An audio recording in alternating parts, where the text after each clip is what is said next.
In this video, I'm going to show you how to mix different shades of gray for your achromatic painting, and I'm also going to show you how to apply the paint on the Bristol board. Now, let's talk about the supplies you need first. So, first thing you're going to need your brushes, obviously, right? And you never want to paint unless you have a paper towel available and some water for your brushes. Or, as they say it on the West Coast, water. You're also going to need your white and your black paint, a palette knife. Now this is my old metal palette knife. You might have a plastic one that came with a kit. In order to store the paint that you make, if you want to store it, you may want to have a egg carton, and a plastic egg carton like this will work really well. Styrofoam works too, although they're not as available as the plastic. What you don't want to use is paper. So with a paper egg carton, the acrylic would be absorbed into the paper and it would dry out, so it wouldn't work.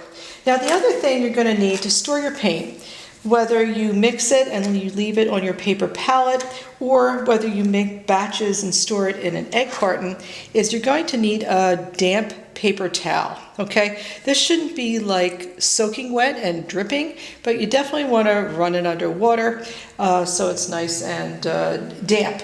And that will keep your acrylics from drying out. If your acrylics dry out, they turn to plastic and then you can't use them. The other thing that many acrylic artists like to use is an atomizer.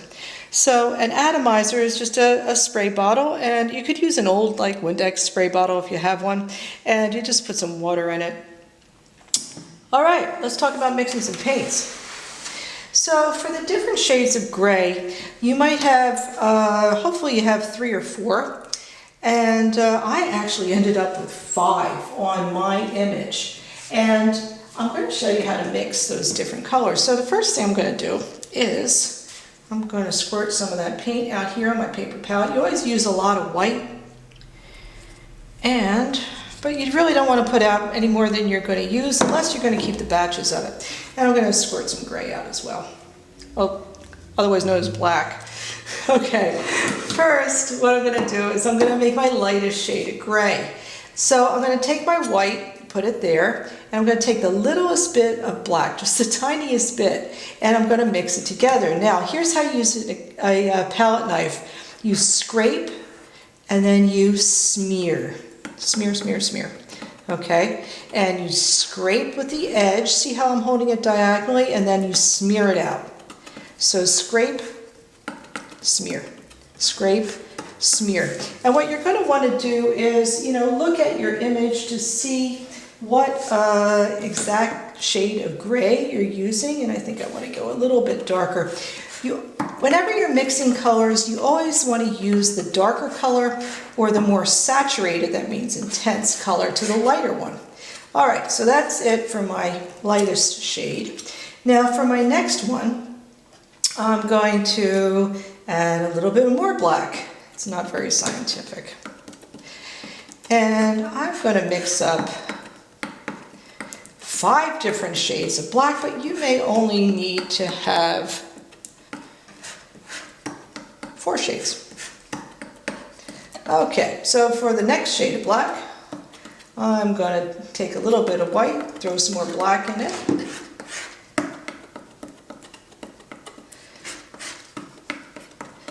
And now what I'm going to do is I'm going to go get my phone so I can show you the types of grays I'm mixing, and I'm going to see if I'm close enough. So, I'm going to get my phone. I'll be right back. So as I'm mixing my different shades of gray, I am going to check them with my phone. Now, I'm looking at this one here, and that seems awfully light for my lightest gray, actually.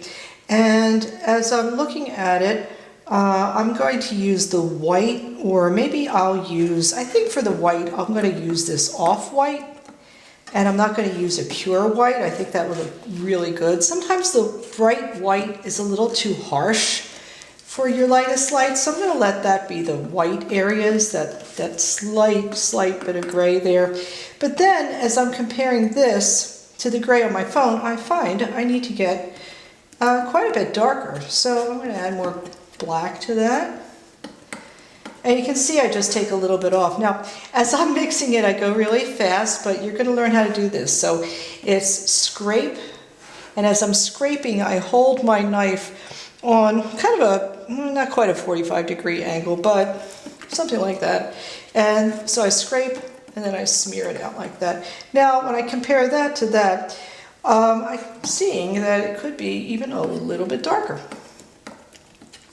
Now, the tricky thing is when you're mixing paint, it will look different than the colors that are on your screen, because the colors that are on your screen are made with light, right? So you're trying to match the value, or you're trying to get it close enough. And also, you'll see the shade of gray is different. So the paint that I'm using, this ivory black, is making a shade of gray that is warmer than the grays in my image, which doesn't matter at all for this exercise. Okay, I think that is probably going to be fine for my lightest shade of gray. All right, I'm going to leave that like that. Okay, so then next, I'm going to work on my next darkest shade of gray, which is that one right there. I'm touching it with my pinky. Okay, and add some more black to that. Looks like I'm going to need some more white.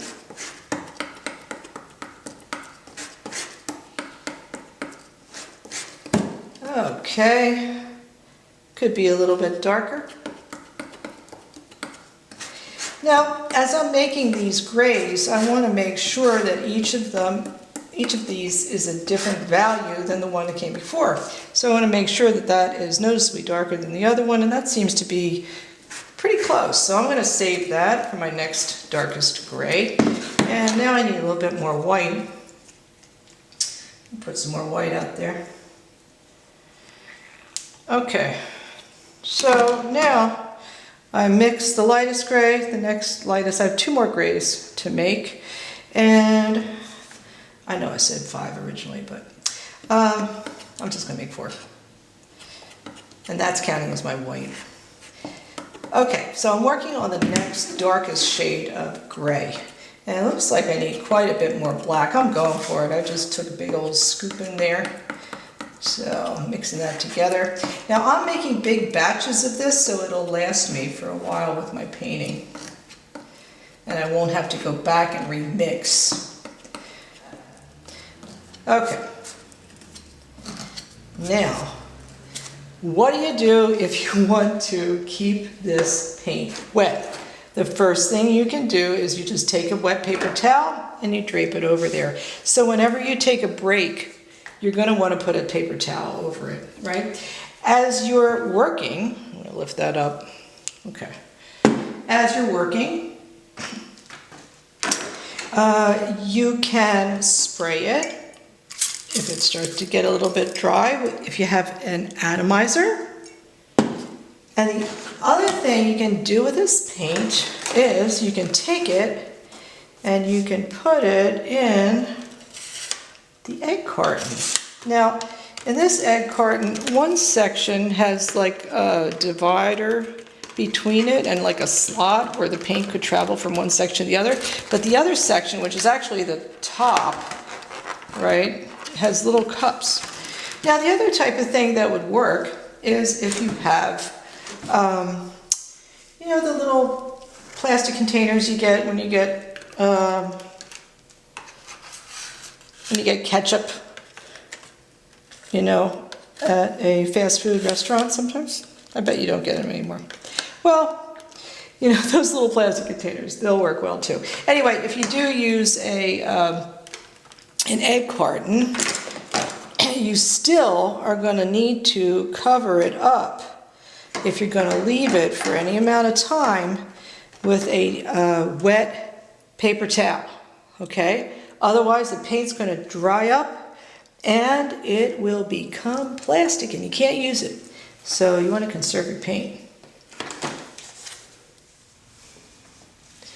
The first thing you want to do is block in all your black. Now, I already did that.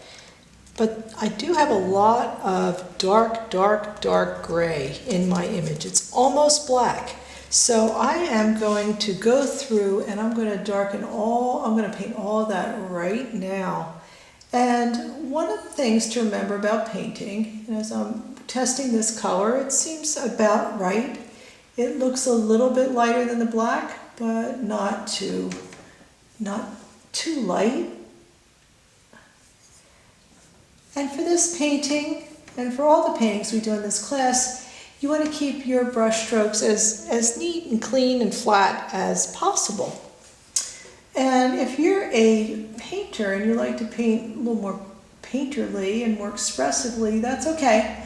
But you have to keep your shapes accurate. Now, one of the things to know about painting, if you haven't done a lot of it, is you always want to use the biggest brush possible for the area you're working in.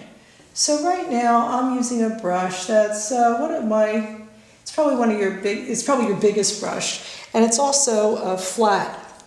Now, as I want to get around that area there, I'm going to need a smaller brush. So I'm just going to grab a smaller brush. This is a small flat brush, and I have my image open on my computer, like I showed you. I've got that set up there. And so I can look at it as I'm painting it. Now, the nice thing about acrylics is if you go over your outlines a little bit, guess what? You can fix them. Yay! That's the really nice thing about acrylics. Now, when acrylics dry, they do turn to plastic. And you also, so what I mean by that is if you paint on top of them, and they've dried, it's not going to blend together. Tempera paint does that. When you re-wet tempera paint, it blends together. Now that edge there, I could fix a little bit. So see, I can go back with my black paint here, and I can work on fixing that edge if I need to. It's another layer of black, because the black I put underneath is already dry. Acrylics dry pretty fast. And there I'm just touching up that little area. There I could touch him up a little bit too. Okay, so one thing you want to make sure of is that you don't leave a white space between your different values. Now here I think I could go in with a large brush. It's large, it's flat. Now for that little bit in there, I'm going to have to go in with a smaller brush, right? Sometimes I go around the edges first with a small brush, and sometimes I don't. And it's up to you how you want to work. Sometimes it's kind of fun to block in the big edges first. So here I'm just pulling all my paint across, keeping it nice and flat and neat. Now, depending on your paint, if it goes on a little bit translucent, that means if you can see through it, you may have to do another coat. You don't want it to look streaky. Okay, so what I'm going to do is I am going to continue to work to block in all of my darkest grays, and I am switching up my brush as I need to. And today I'm working on an easel, but you could also do this painting flat. Sometimes it's just easier for me to set up my camera when I'm working on an easel. Now, when I'm working on an easel, do you see what I'm doing with my little finger there? My little finger is being like a kickstand. Yeah, that's it. My little finger is a kickstand, like for a bicycle. It's keeping my hand steady as I go around those edges in there. And I find painting really, really relaxing. I really love to do it. It's fun to play some music, maybe have a nice cup of tea while you're doing it. Sometimes I listen to podcasts. Okay, I think you get the idea. I'm going to finish blocking in that dark gray, and then I'll show you the next step after that. At this point, I've painted all the areas black and super dark gray that need to be painted. And that's how I recommend that you start your painting too. It just gets you off to a quick start. Now, one way to go about making this painting is to go dark to light. So I would do my next darkest gray, which I've numbered. So anywhere I see a 4, I would paint that the next darkest shade of gray. And of course, you want to continue to reference your image so you can, make little corrections with your outlines and your shapes as you go. Now, a couple of things. One thing I discovered as I was working was I actually forgot to lay out that area and I forgot to finish this area. And you might find that to be the case with you too, that you think you have it all done, but maybe you don't. So working dark to light is one way to do it. And we will be painting all of the Bristol board. So you'll even be painting the white areas white. Now, one thing I forgot to mention is that I did go ahead and I erased all my grid lines as well as I could before I started to paint. Another thing to keep in mind as you're working is you always have to let your brushes sit in water, because if you don't, the paint could dry up, turn to plastic, and ruin your brush. And you don't want that to happen. So what I'm going to do is I'm going to just give my next lightest shade of gray a try, which would probably be your darkest shade of gray. So when I mean give it a try, that's actually what I mean. I'm going to paint it right next to the last, that really super dark gray I put on, to see if it is the right shade. Now all of this is going to be that particular gray. And as I put it next to that gray, and I know it's going to dry a little darker, I think it is too dark. So it's very, very important that you try out each of the grays that you made, and if you feel like they're too light or too dark, remix them.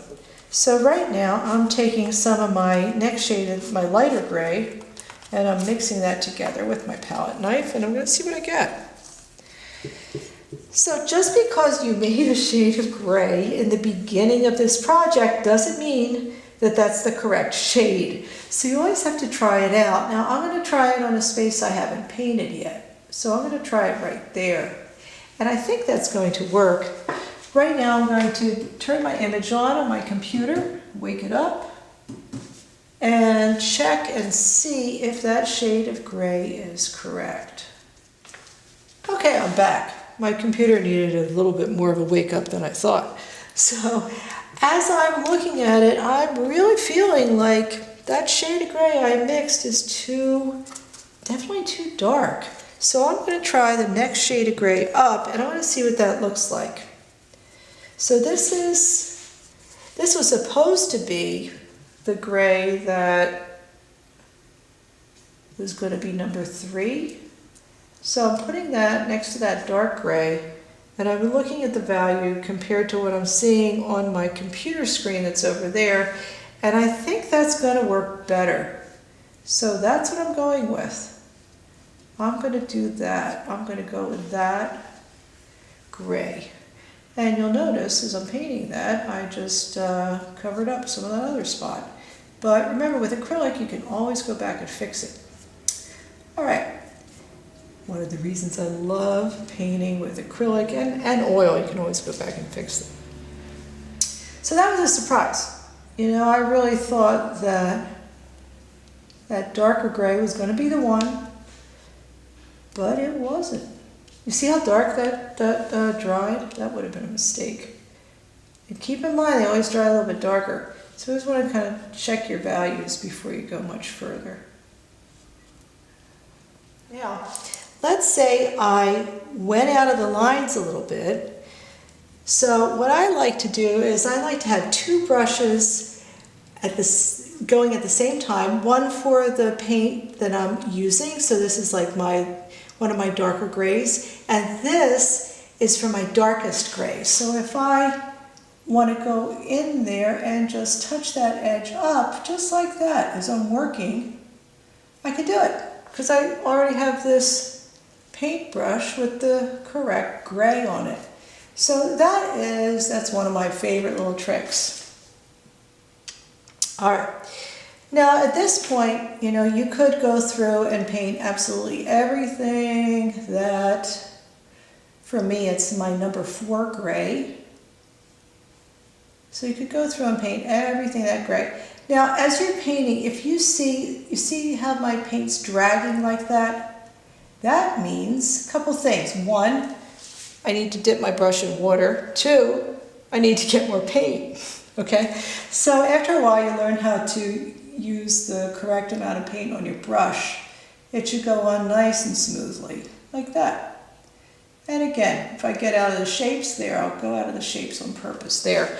A good idea, that's why it's a really good idea to have your image available, and I do. It's right over there on my computer, and I can reference that and see that this curve needs to curve around and in, like that, around and in, curve around like that, and there it is.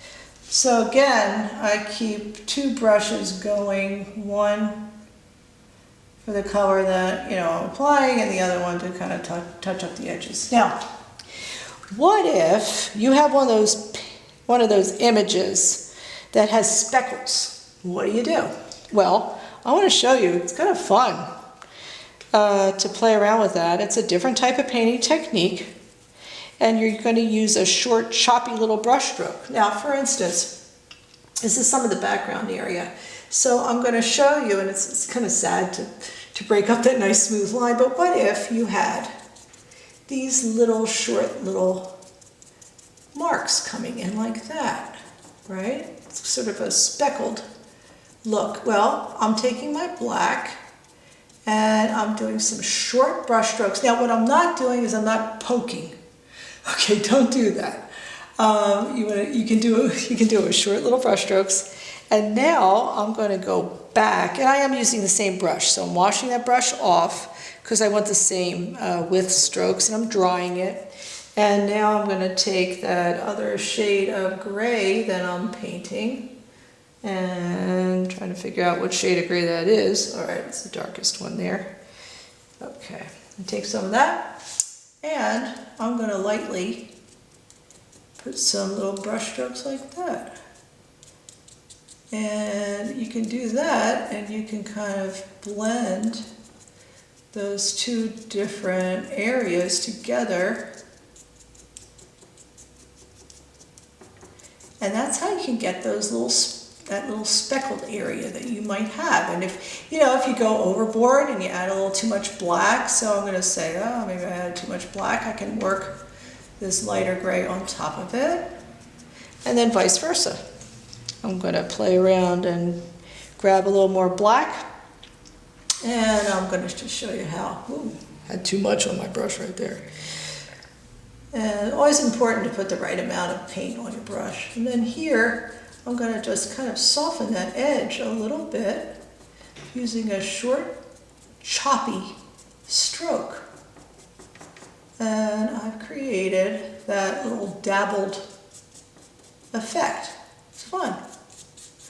Okay, so I showed you that. Now, I always like to show you like a whole area that I would work up here. And let me show you how I would work up this area right in here.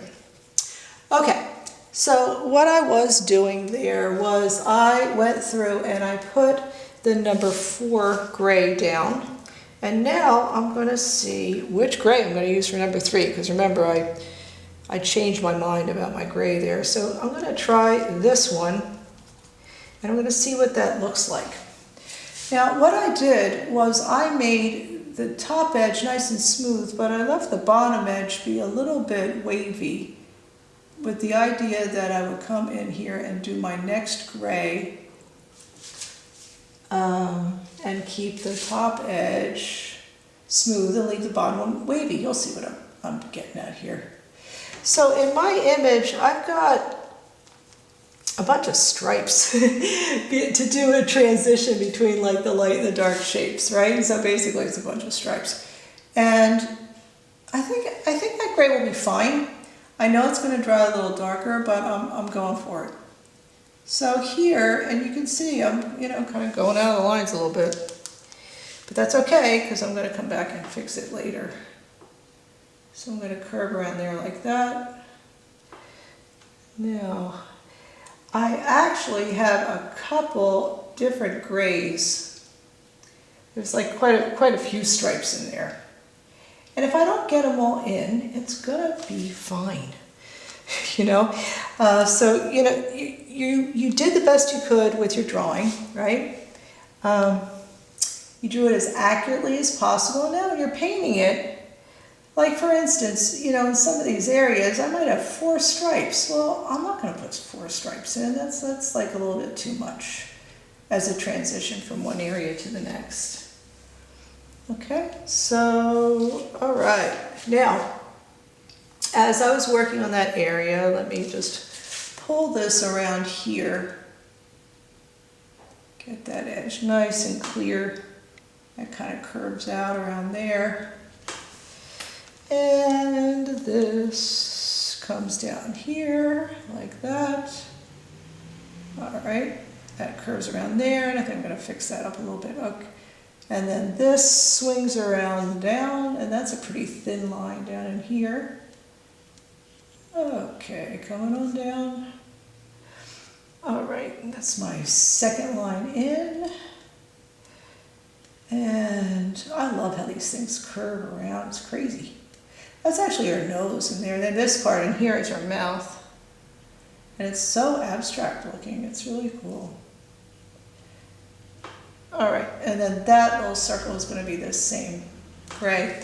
Now, I need to go back and fix that edge a little bit. And that's my small round brush, so I am washing that, and I'm going to use the same brush.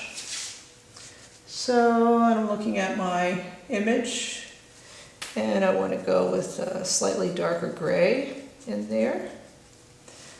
As I pull this around, okay.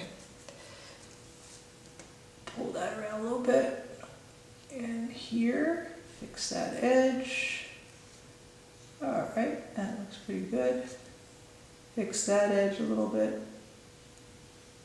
Whenever you want to really control what you're painting, you're going to hold your brush close to the end. When you want a looser stroke, you hold it far away. But in this class, we are really doing more controlled brush work and not really expressionistic work. Okay, that's going to dry darker.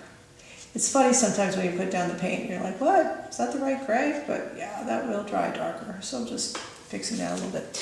Okay, now, as I'm looking at this area in here, that's a number 2 gray, so it's pretty light. And this gray here is going to go in that shape, so I'm going to put that there. And now I'm going to come back in with a lighter gray. And let's see how this gray works, right? So we're going to see. Yeah, I think that will be good. Now, as I mix these grays, what I discovered was I made all of them a little too dark. So I'm using a gray that I thought would be my lighter gray here, but it's not, and that's okay. You know, you monitor and you adjust as you go. Okay, now this particular shade of gray is going to need to come up, and I need a little more water on my brush. That's going to need to come up and around too, okay? So there's another stripe in there. Like I said before, I think there's actually 1, 2, 3, 4 stripes or something. I think I'm only going to do 3. We'll see. We'll see how that goes. Maybe I'll do more. All right, that's got to curve around in there. All right. And let's see. Okay, I'm going to pull that around here. Try to keep my edge nice and clean so I don't have to go back and fix it. Okay, curving that in here. And my computer went off again. There it is. Welcome back, computer. All right, that's coming around there, curving around there like that. Okay. And this is going to get pulled down here, like this. Whee! All right. Remember, if you want, you can go through your entire painting doing one shade of gray at a time, okay? Or you could work up, you know, individual areas like I am doing here. And don't forget to always refer to your image. Best to have your image open on your computer.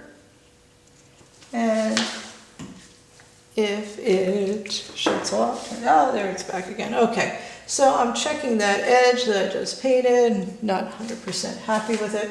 I also feel like that last gray I put on there is a little too dark. Do you folks see that?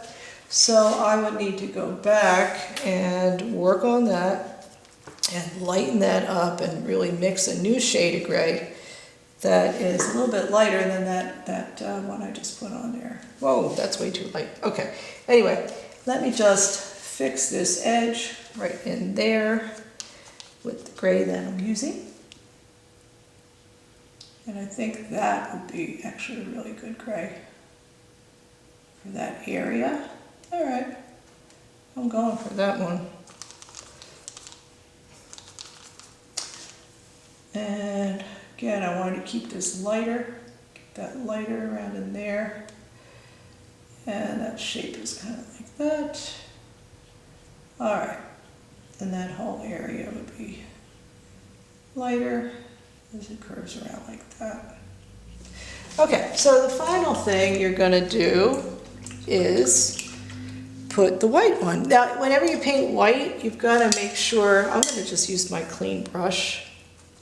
You're going to use a nice clean brush to put the white on. And I remember the beginning of this video, I was thinking I was going to use that light gray. And I did add like the tiniest bit of gray in it, but it's almost pure white, and that's going to be my lightest light. And I'm putting that on there, curving it around, making sure my edge isn't too, you don't want your edges to be like a ridge. Okay, pull that around there. Down there I just put like a sort of a lump of paint out, but I knew I was gonna like smear that around. There we go. That's gonna be my lightest light. There's going to be some of that light here. I'm going to just throw that there. And then this part's going to be that really, really pale light. And so maybe I start working down here. You know, and you can also work light to dark. So, and you can switch it up. Sometimes work dark to light, sometimes light to dark. But I do think it's really, really helpful to get all of your, you know, all the black, or in my case, the really super dark gray, get all that in there at once. Now, I have a little bit of paint left over my brush, which is why I spread it over in that like super pale gray area. And now I am pretty much finished, although I can't resist seeing what this would look like in here. And I think that's going to be too dark. That's that gray I said I was going to have to remake. So right now I am just kind of stirring together my lightest gray with my next lightest gray. There we go. Oh, that's so much better. Okay, so that curves around here,